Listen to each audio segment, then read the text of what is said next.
Hey, um, this is going to be a really quick message. I mean it this time. And in my life, I have been shown that even love can be used as a weapon. Through repeated trauma, lots of disassociation, and making nearly every single wrong decision in every single relationship I've ever been in. As a human being, it's brought me to a point where part of me has felt that love is just a chemical reaction. It's all a part of the play. It's not real. People come and go, and what you feel is what you feel. You'll never know exactly, even as an empath, how they feel about you. And even if you do, that can change instantly for so many reasons, from technology, known and unknown, to psychic and divine intervention.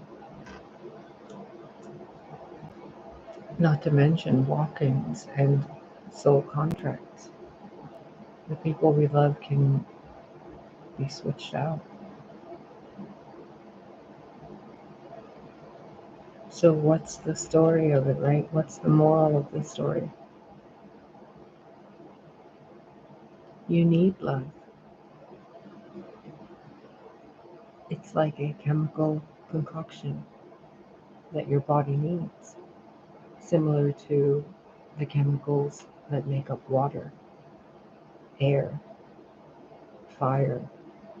Chemicals might be the wrong word, but I'm certain you know what it is I'm referring to. Your body needs that. Your soul needs it.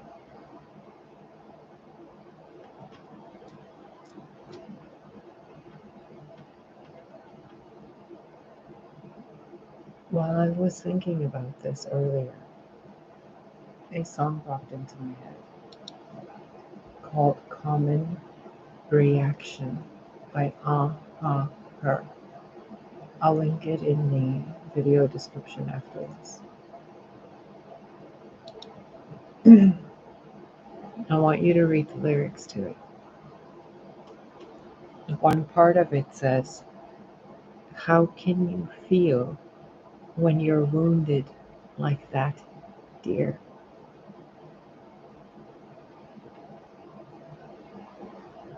How can you? You have to learn how to trust that those people that you love, that they will return that love somehow, right? Otherwise, the love you give is dangerous to you because it can be unrequited, it can be rejected, it can be walked away from, it can be betrayed. Or worse, you can betray yourself.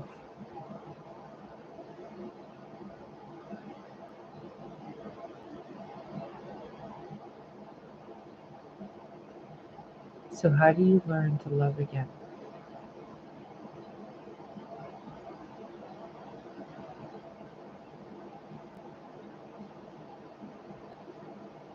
We're going to learn right now, okay? And it might take you decades from now, or years, or weeks. But what you're about to hear will be like the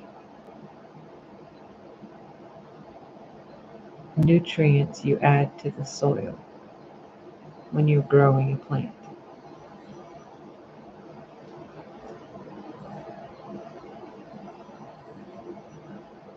Do you hear that phone ringing?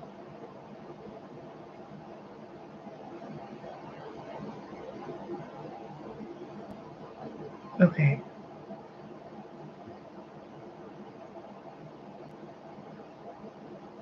Everything you know and you think about, all the reasons you have, valid reasons at that, for why you can't or shouldn't trust again. Those are all valid. I have even more for you, and we can sit and commiserate and talk about it all and write books upon books upon books about it. But it won't matter because the entire time we're sitting there avoiding it is time we're spending not experiencing it. And the time we spend experiencing it, despite how uncomfortable it is the awkwardness, the movement of the nutrients moving through the soil and being absorbed by the seedling. It takes time. It takes awkwardness. It takes shaky legs. It takes hesitation and anxiety. It takes self-doubt. But really, it takes trust. Because you have to have a sense of knowing about what your reality is. Yes, a lot of it is staged. But it's staged on something real.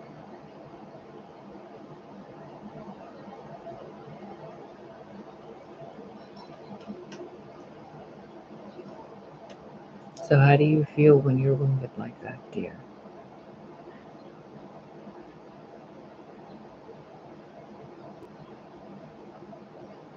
You have to come to terms with something. No matter what you're going through, if you're going through it, God allowed it. God witnessed it, wrote the script, and directed every motion of it. So you having a quote unquote hissy fit won't help anything. It just stops you from progressing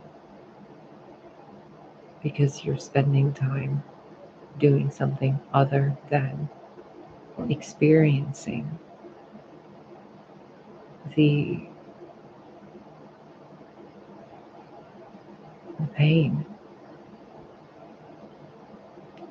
which leads to healing.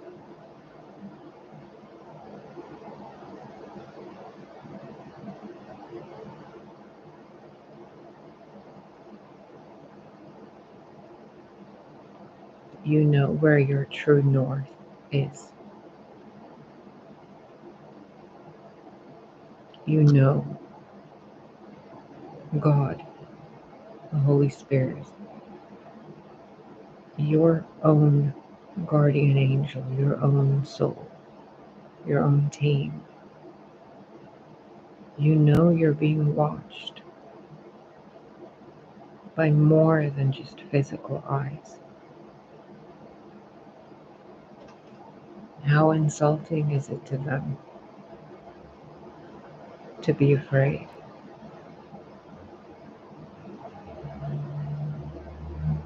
Also, you can look at this as an obstacle course, and you've tried it a few times and failed, and you still have to get past the obstacle course being a relationship, a long-term healthy relationship. So the mistakes you've made previously on this obstacle course taught you a lot of things that you would perceive differently if you were not looking at it as mistakes. But instead, you attempted and succeeded at every wrong way to succeed in a relationship. You found the ways to destroy a relationship, and you succeeded in mastering them. You were shown how relationships can be used to limit you, destroy you, change you, control you, isolate you, so on and so forth. Now you're being given the opportunity to do the obstacle course again, but this time, instead of with shaded sunglasses, you get to do them with crystal clear ones, where you get to see the red flags and you get to choose what to do instead of innately react with what not to do, to experience what it feels like, so that when that feeling comes back again, you can choose something better, because you are aware that choosing the choice you already chose would bring you a effect that is unpleasant.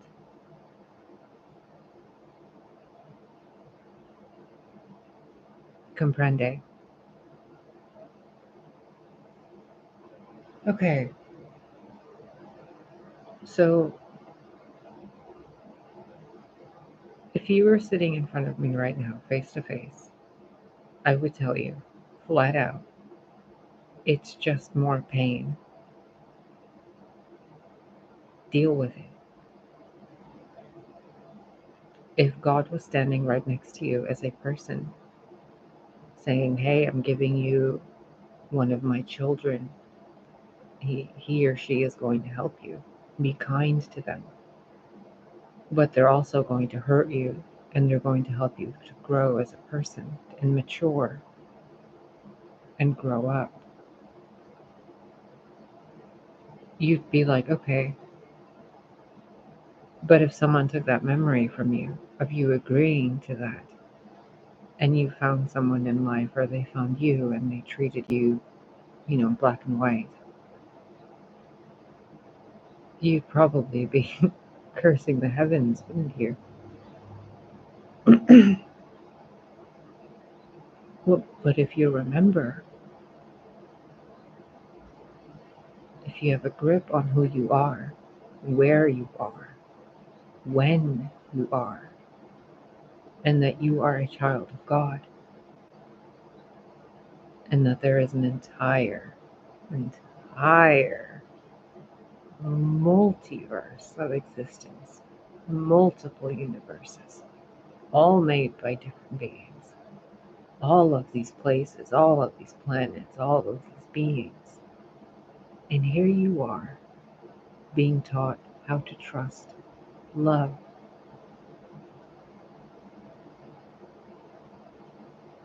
Doesn't everything else seem a little silly, comparatively?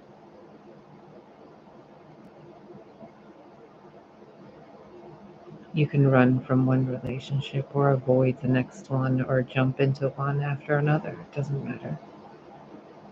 You'll learn what you need to learn as soon as you stop and look at your life. Are you with who you want to be with? Are you happy on your own? Are you aware that where you are and what you're experiencing is something that you asked for? Are you aware that there's a part of you emotionally that is very neutral, honest, blunt, generous, grateful, completely not attached to anything in the physical world other than pleasurable experiences and family? And that voice inside you tells you the common sense truth all the time. You're aware of that voice, but you don't listen to it, do you? Not as much as you should, right? Well, maybe you should. Because there's a whole lot of things that the entire universe is waiting for you to experience so that you can get on to the next obstacle course. And that's different for everybody.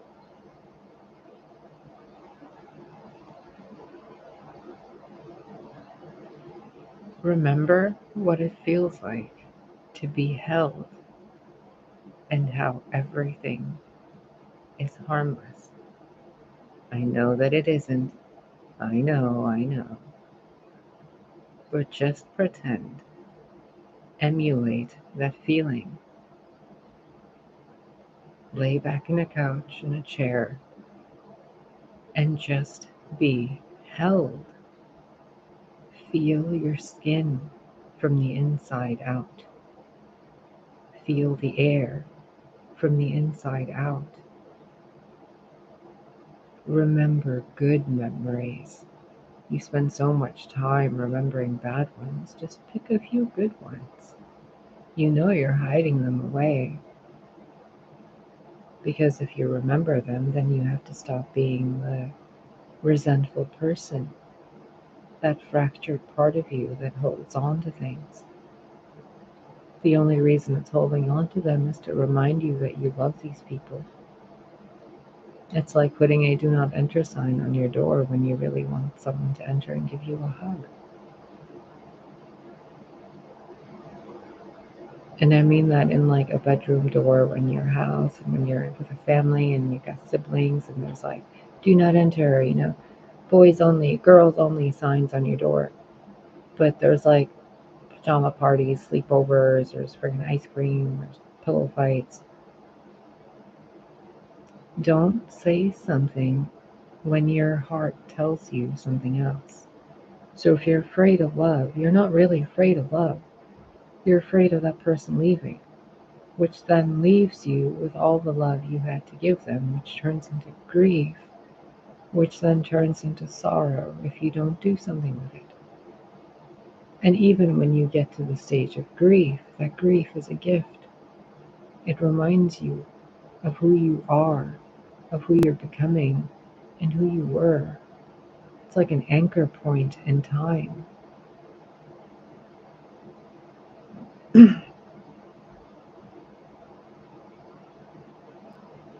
This is what a lot of people mean when they say go with the flow. Yes, it's going to hurt. Yes, it's going to be scary. But isn't experiencing love in any form of it that is requited, that is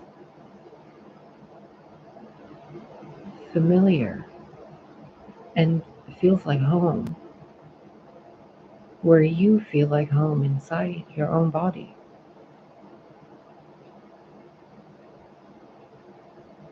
Aren't those moments worth experiencing?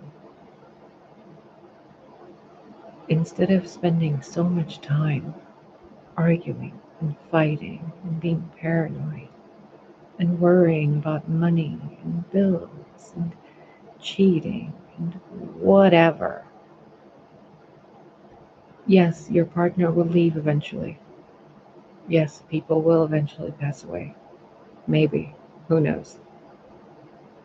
People will come and people will go. These things will pass.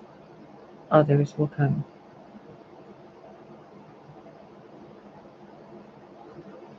If you're not brave enough, people can trick you into working on your solar plexus chakra and your sacral chakra and doing all sorts of things. When in reality, you just have to make the choice. Are you ready to be heartbroken again eventually? It's just more pain. You'll be okay.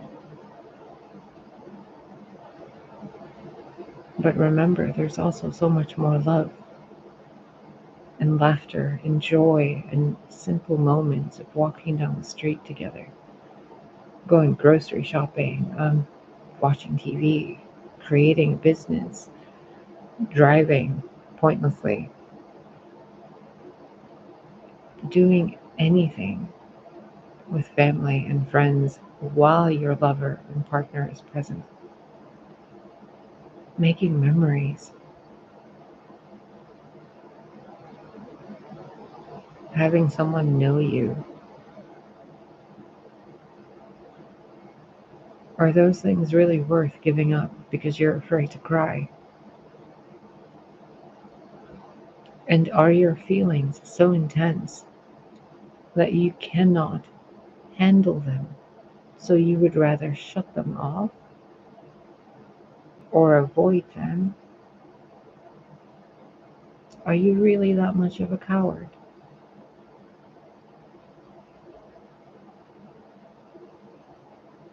I hope you grow out of that. Love is insane,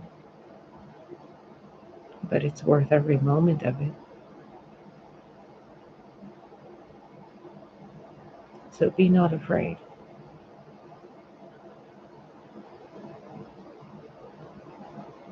because you already know who you're going to be.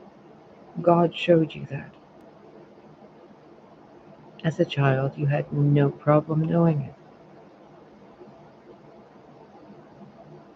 God tested you. Your heart broke. You blamed. You grew.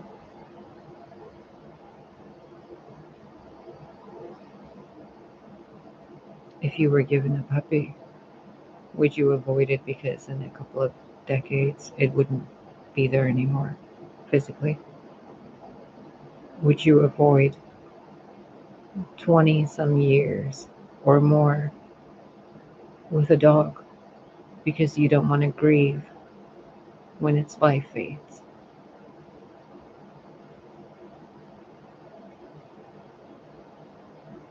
Do not run from love.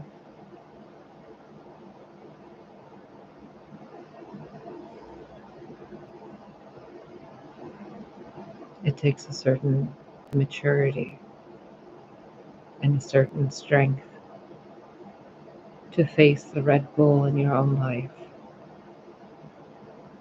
to face that lake of fire or the void or the eyes of someone you love. And you know that it's temporary.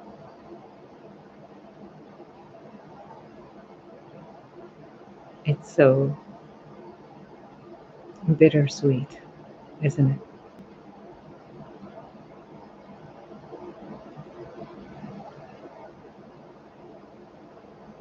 But just like your body, you crave sugar, sweets, sour things, sometimes carnivorous things, herbal things, teas and coffees, nicotine, chocolate.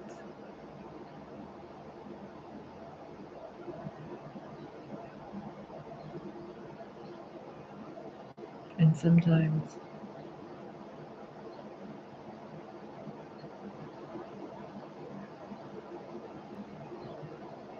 you need that bitterness that's washed down with that sweetness.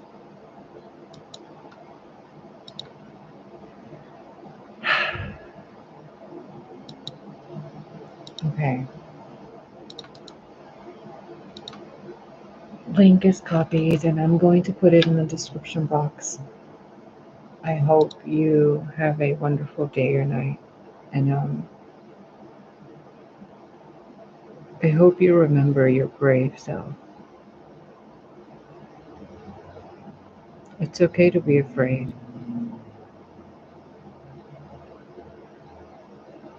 It's not okay to avoid love because you're afraid to feel sad.